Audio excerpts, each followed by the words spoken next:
Mga kapatid, kayo po ay aking inaanyahan na panoorin at pakinggan ang mensahe ng mensahero ng silangan. Mga video na kung saan ay nagbukas ng aking diwa at nasagot ang marami kong katanungan.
Masayang bati sa kapwa nating mga Pilipino mula sa Luzon, Visayas at Mindanao.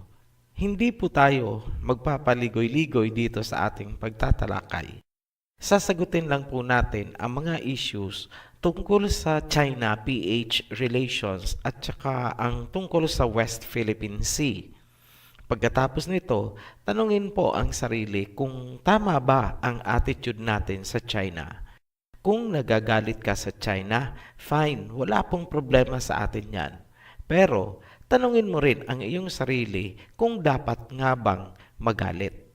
Kung napamahal naman sa'yo ang China, tanungin mo rin ang sarili mo kung tama ba. Reality check po ito. Gamitin sana ang tamang pag-iisip para timbangin ang mga sitwasyon. Hindi po kasi tama yung basta galit ako. At basta gusto ko sila, dapat po ay may basihan. Sisimulan natin ang pagtatalakay sa history ng ating mga ninuno para makita kung ano ang China sa atin at ano tayo sa kanila. Pagkatapos niyan, nasa inyo na po ang pagpapasya. Paunawa, alisin muna ang pagkasuklam at mga prejudice. Kumbaga, reset muna ang isipan. Bigyan ng daan ang impormasyon para maintindihan. Balikan natin ang panahon ng ating mga ninuno. Mahigit 300 years bago pa man dumating ang mga Kastila, ang ating mga ninuno ay may maayos ng relasyon sa China. Pumupunta pa sila sa Beijing upang mag-courtesy visit sa Chinese Emperor. Dahil sa magandang relasyon, umusbong ang ekonomiya ng ating lupain na noon ay hindi pa ganap na bansa. Itinuring ang Manila bilang metropolis of the Eastern World. Ibig sabihin, tayo ang itinuturing na sentro ng komersyo at kalakaran sa silangan. Maraming barko mula sa iba't ibang panig ng mundo ang dumadaong sa Pasig River upang makipagkalakalan. Konektado tayo sa maritime route ng ancient Silk Road. Yan ang glorious days bago dumating ang mga Europeans. Sa alinmang bansa sa Southeast Asia, namumukod tanging ang China ang permanente at pinakamalaking trading partner ng mga Pilipino. Magaling silang mag-imbento ng mga simpleng produkto na talagang kailangan ng tao, kagaya ng sipilyo, karayom na pangtahi, at higit sa lahat, papel. Likas sa mga incheck ang pagiging creative or inventor. Paikot-ikot na ang mga incheck sa ating mga isla bago dumating ang mga Kastila. Walang pangyayari or kahit katiting na senyales na ninais nilang sakupin ang anumang bahagi ng lupain or karagatan. Ang tanging hangad nila ay magandang relasyon para tuloy-tuloy ang komersyo. Ang tawag sa atin ng mga incheck noon ay Golden Neighbor. Mula sa Boxer Codex, makikitang ang sinaunang mga Pilipino ay sagana sa ginto. Yan ay dokumentado din ni Pigafetta, isang Italianong manunulat at historian ni Magellan. Tingnan natin ang mga pangyayari sa panahon ng mga Kastila. Dahil sa pagiging malapit ng ating mga ninuno sa mga Intsik, nabuo ang hinala at pagdududa ng mga Kastila laban sa mga Intsik. Nagsimulang kumalat ang agam-agam at mga propaganda na ang mga Intsik ay mga mamamatay tao at bumubuo ng insureksyon laban sa mga Kastila. Sinabi din ng mga sinaunang manunulat o mga katumbas ng media natin ngayon na naging masama ang epekto ng mga Intsik sa mga katutubo. Umunlad daw ang mga katutubo sa larangan ng komersyo, ngunit hindi sa Christianity at customs. Naging masama daw ang kanilang pamumuhay dahil sa impluwensya ng mga Intsik. Dito na nagsimulang masira ang magandang relasyon ng mga Pilipino sa Intsik. Habang lumilipas ang panahon, nagiging masama na ang tingin ng mga Pilipino na nooy nagsisimula ng tangkilikin ang makakanlurang kultura. Kasabay nito ang unti-unting pagbagsak ng komersyo ng lupain dahil sa panghihimasok ng mga Kastilang sumakop sa atin. Dumating sa punto na may 3 Intsik na pinatay dahil sa pagsususpetsa ng mga Kastila na nilulusob na sila ng mga Intsik. Tinatawag yan sa English na paranoia o ang sobrang pagsususpetsa na walang rasonableng dahilan. Dahil sa pangyayari, naghimagsik ang mga Intsik laban sa mga Kastila. Sinunog nila ang mga pueblo ng Quiapo at Tondo at maraming Pilipino ang namatay sa pangyayaring yan. Hindi klarado kung paano at bakit napatay ang mga Pilipino dahil sa paghihimagsik ng mga Intsik laban sa mga Kastila. Malaki ang posibilidad na ang mga Pilipinong ito ay kumampi sa mga Kastila. Taong 1636, hinigpitan ng Espanya ang pakikipagkalakaran sa mga Intsik. Hindi pinayagang makapasok sa South America ang mga produkto na nanggagaling sa China at Pilipinas. Sa makabagong panahon, ang tawag natin dito ay trade war na kagaya ng nangyayari sa pagitan ng China at Amerika ngayon. Dito na tuluyang bumagsak ang ekonomiya ng Manila at ng buong Pilipinas. Nawala ang ningning ng Pilipinas bilang metropolis ng Eastern world. Dahil sa pagbabawal ng mga produkto galing China at Pilipinas, kinapos din ng supply ang South America at mga karatig bansa. Sa madaling salita, hindi lamang ang Pilipinas at China ang nagdusa, kundi pati ang South America at mga karatig bansa gaya ng Mexico at Brazil. Dahil sa pagbagsak ng ekonomiya, muling binigyang laya ng mga Kastila ang mga Intsik na muling magkomersyo. Muling bumalik ang mga Intsik sa Pilipinas noong 1639. Ngunit, hindi lamang bilang mga mangangalakal or merchants, kundi bilang mga colonists or mananakop na. Gusto nilang agawin ang lupain ng Pilipinas mula sa mga Kastila. Ang mga Intsik na ito ay nanirahan sa Calamba, Laguna. Tandaan po natin itong lugar, Calamba, Laguna, dahil dito uusbong ang kinikilala nating national hero na si Jose Rizal. Meron po kaming hiwalay na videos tungkol sa pagkatao ni Jose Rizal at sa mga nakakubling impormasyon sa kanyang mga sinulat. Bago natin ipagpatuloy ang mga susunod na pangyayari, analyze muna natin ang parteng ito upang maunawaan. Tandaan po natin na sa loob ng mahigit 300 years bago pa man dumating ang mga Kastila, walang nagtangkang sumakop sa Pilipinas. Maayos at mapayapa ang ating relasyon sa ating mga kapitbahay. Labas-masok at paikot-ikot ang mga Intsik sa ating mga isla hanggang sa Sulu. Ngunit, dumating ang mga Kastila, sinakop ang ating lupain at pinanghimasukan nila ang magandang relasyon ng mga Pilipino sa Intsik. Bumagsak ang komersyo dahil umalis ang mga Intsik. Noong sila ay bumalik, nais na nilang i-colonize ang mga lupain. Tanong, Kanino gustong agawin ng mga Intsik ang lupain at bakit nila ito gagawin? Bago sagutin ang tanong na yan, tandaan na ang lupain ay pag-aari na ng mga Kastila. Hindi na ito sa mga Pilipino. Kung ganon, ang gagawin pala ng mga Intsik ay isang pagbawi ng lupain mula sa mga European.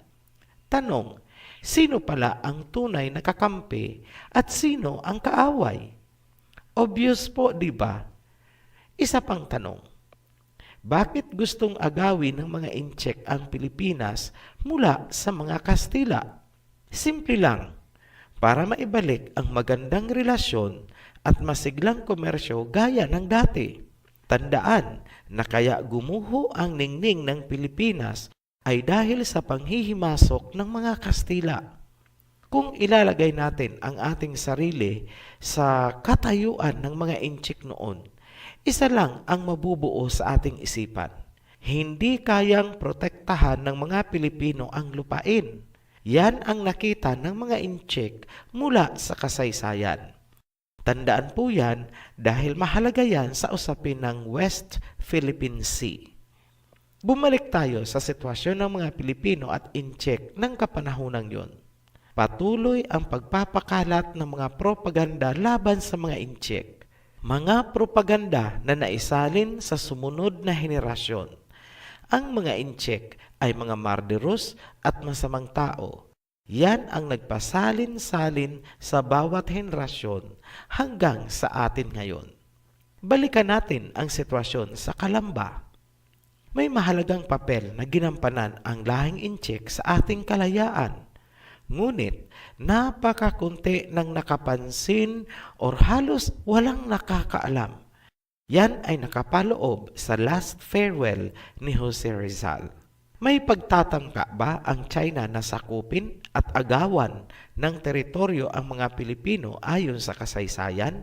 Wala po. Ito ang hamon namin sa sino mang magsasabi na propaganda ang aming inihahayag.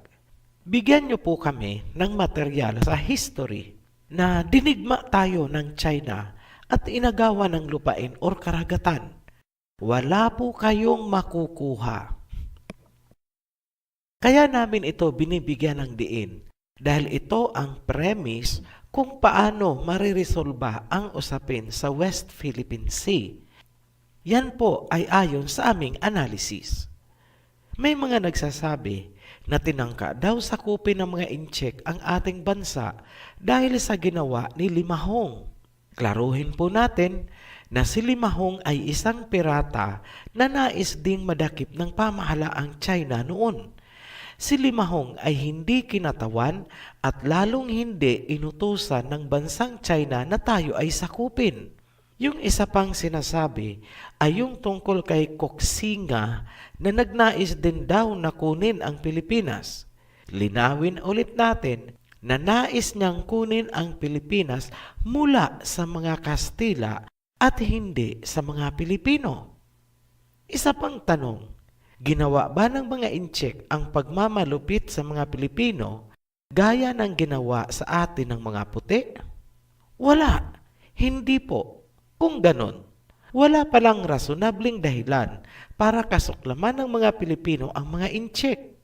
Wala pang issue sa WPS or West Philippine Sea, pero bakit nag-iba ang attitude ng mga Pilipino sa mga Intsik? Yan ang dulot ng mga propaganda na nagpasalin-salin mula pa sa panahon ng mga Europeans. Mga propaganda na sinalo naman ng mga Amerikano. Kaya hanggang Amerika, kinasusuklaman din ang mga Intsik. Ano ba ang kasalanan ng mga Intsik para kamuhian ng mga Pilipino at ng mga Amerikano? Parang nakakadismaya. Kung sino pa yung nagmalupit sa mga Pilipino, sila pa itong minahal at hinahangaan ng mga Pilipino. Habang lumalayo ang mga Pilipino sa mga Intsik, lalo naman silang nagugumon sa liberalismo ng kanluran. Ang mga Pilipino ay parang mga gamo-gamo na naglalaro sa ningas ng lampara. Naaalala pa nyo ang kwento nung bata pa si Rizal? Lumagay naman tayo sa katayuan ng mga inchik. Ano kaya ang tingin nila sa ating mga Pilipino ayon sa mga pangyayaring nasa kasaysayan? Una, nakita ng mga inchik na noong wala pa ang mga European, maayos ang relasyon natin sa kanila. Alam nyo, ang ganyang sitwasyon ay mai-imagine mo sa dalawang bata na nasa nayon. Matalik silang magkaibigan. Ngunit, noong may dumating na isang Manilenyo, iniwan ng isang bata ang kanyang kaibigan at ayaw niya na itong maging kalaro kasi may bago na siyang kaibigan kahit na binabatok-batukan siya nung galing sa city. Ganyan po ang nangyari.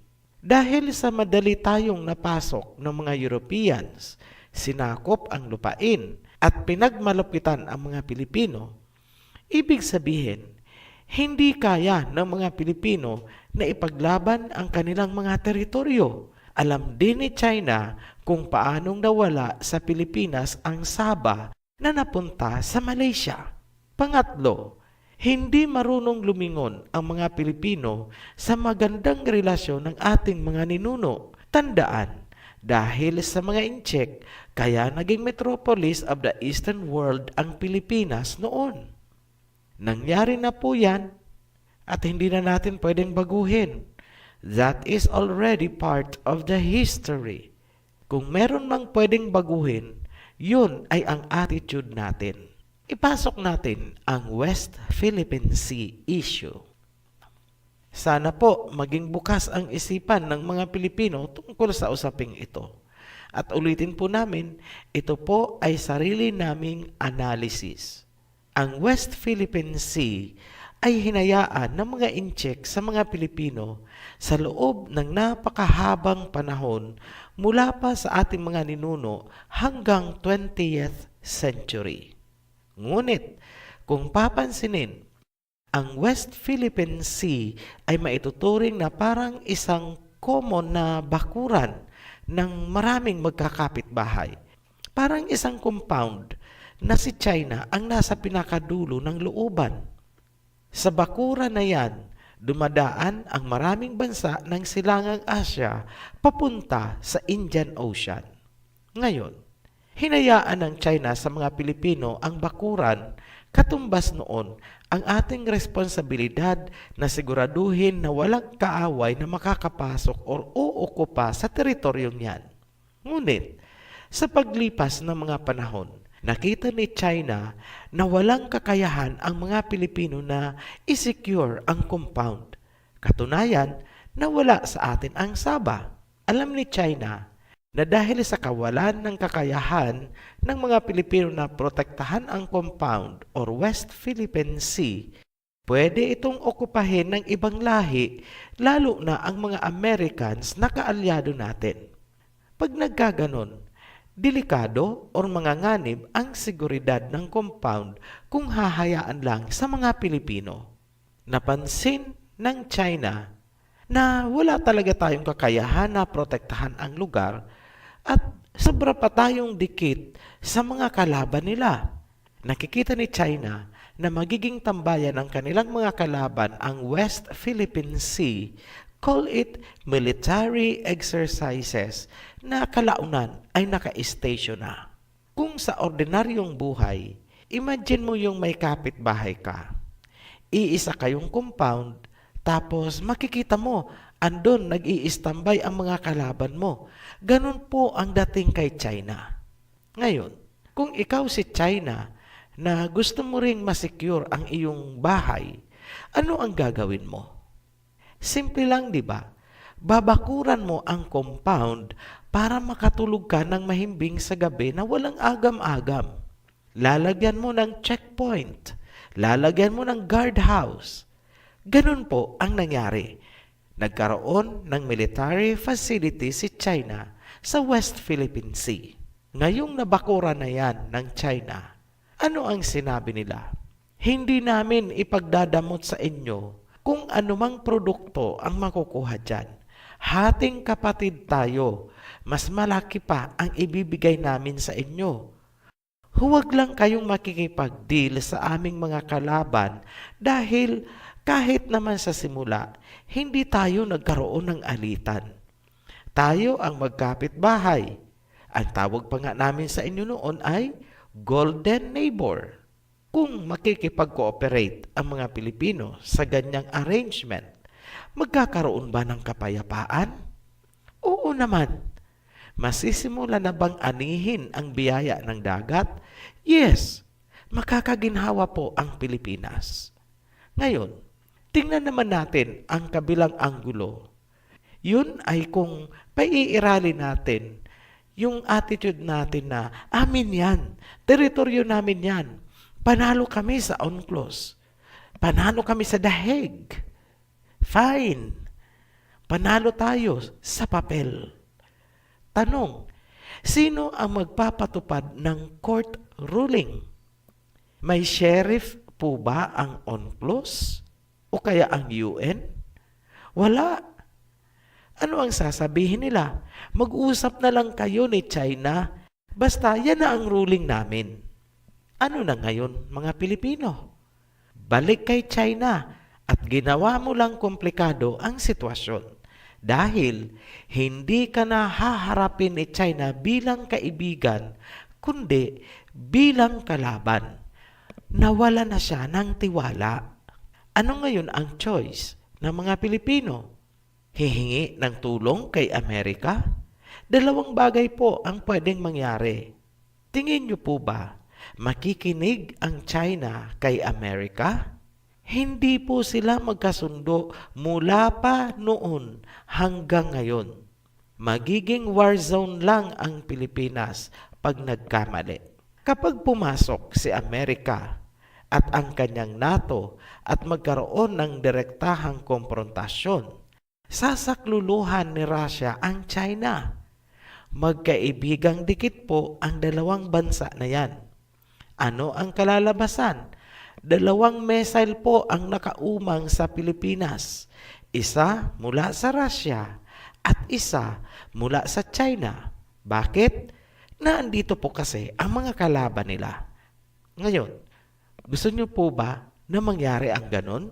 Wala pong matinong pag-iisip ang gugustuhin yan. Kung ganon, ano pa ang isang possible na reaction or action ni Amerika? Pwede siyang umiwas, magsawalang kibo para makaiwas sa komprontasyon. Kapag ganon ang ginawa ni Amerika, paano ka Pilipinas? Aba, nalagay ka sa alanganin. Hindi ka na nga natulungan ni Amerika, ginalit mo pa si China. Ganyan po ang mangyayari. In short, lalong magiging komplikado ang sitwasyon at masisira ang initial trust na nagsisimula ng sumibol sa pagitan ng Pilipinas at China. Yan po ang aming geopolitical analysis.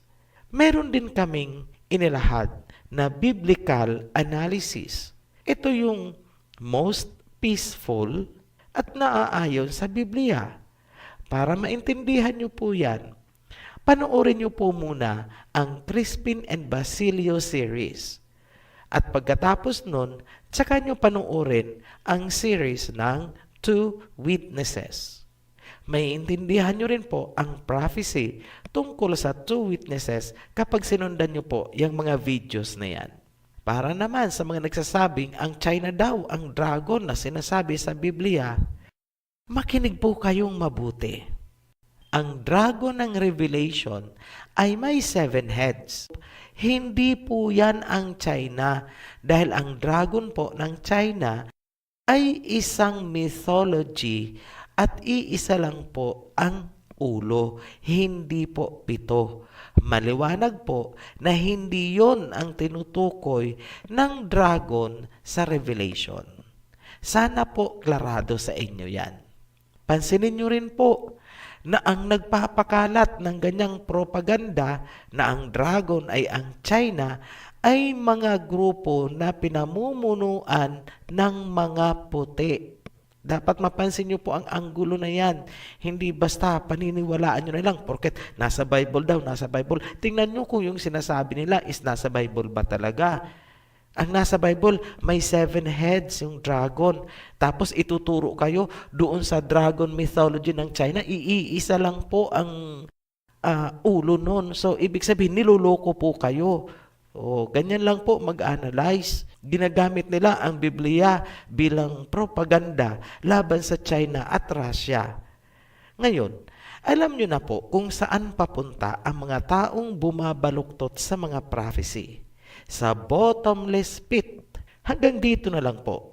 Maraming salamat sa inyong pagsubaybay sa aming mga video. Kung sa tingin nyo po ay may katuturan at makakatulong ang video na ito, paki-like and share po para naman maraming makapanood.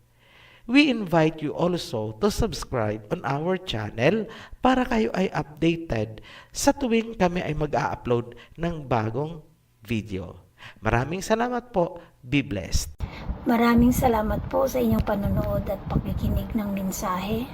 At kung kayo po ay may mga katanungan, paki-click po ang link sa ibaba at paki-like and share na rin po.